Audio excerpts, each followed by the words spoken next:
دختره رسما 4-5 تومن گذاشت رو دست طرف و مثل اینکه بار اولش هم نبود. بچه‌های داروخانه کامل میشناختنش.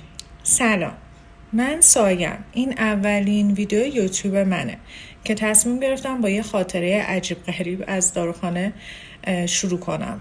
امیدوارم که کمکم کنیم. یه روز یه دختر پسر اومدن داروخانه و اینکه معلوم بود که دختر میاد. یعنی من تازه اون داروخانه رفته بودم ولی بچه ها میشناختن این خانمو. بعد آقا پسر تازه کاشت مو انجام داده بود و این خانم آورده بودش که حالا وسایل مربوط به کاشت مو رو بگیره و اینکه ایشون اومد، این آقا پسر اومد خریدشو کرد و اینا. بعد به دختر گفتش که عزیزم تو چیزی لازم نداری؟ دختر گفتش که چرا من باید روتین پوستی من بگیرم و اینا. بعد شروع کرد تمام چیزایی که حالا لازم داره رو دونه دونه گفت، شد حدود مثلا 4-5 تومن. بعد پسر کپ کرد، گفت خب من خودم مثلا هرچی گرفتم به 1 تومنم نرسیده، بعد تو الان من برداشتی آوردی اینجا که مثلا من همه اینا رو بدم. اینا رو مثلا خیلی داشت آروم و اینا میگفت. بعد اینا رفتن بیرون.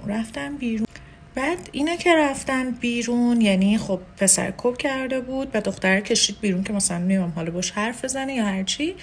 بچهای داروخانه گفتن که آره مثلا این 2 هفته پیشم، 2 هفته پیشم با یه پسر دیگه اومده که همینطوری مثلا همین حالت، ولی پسر مثلا هیچی نگفته و حساب کرد.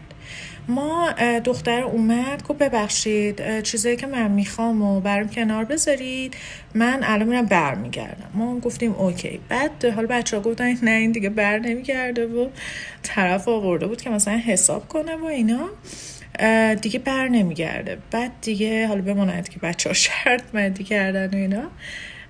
دختری 2 ساعت بعد برگشت گفتش که حقیقتش من الان ندارم این هزینه رو پرداخت کنم، لطفا بر من قسطیش کنید. و خب ما اونجا فهمیدیم که آره دیگه پسر قالش گذاشته و این هزینه رو پرداخت نکرده و کلا پیچونده دیگه. بعد آره خلاصه که ما براش قسط‌بندی کردیم و قرار شد که حالا ماهی حالا یه تومانی بزنه و اینا.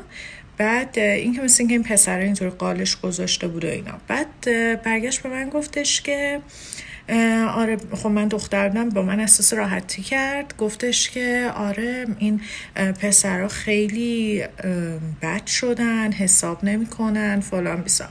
من خودم چون خیلی آدم فمینیستی هستم و معمولا پشت دخترها رو میگیرم چیزی نگفتم، ولی خب واقعا این حرکت که بخوای هفته یه بار مثلا با یه پسر اوکیشی که بیاد مثلا فقط خرجتو بده یه کوچولو به نظر فوله.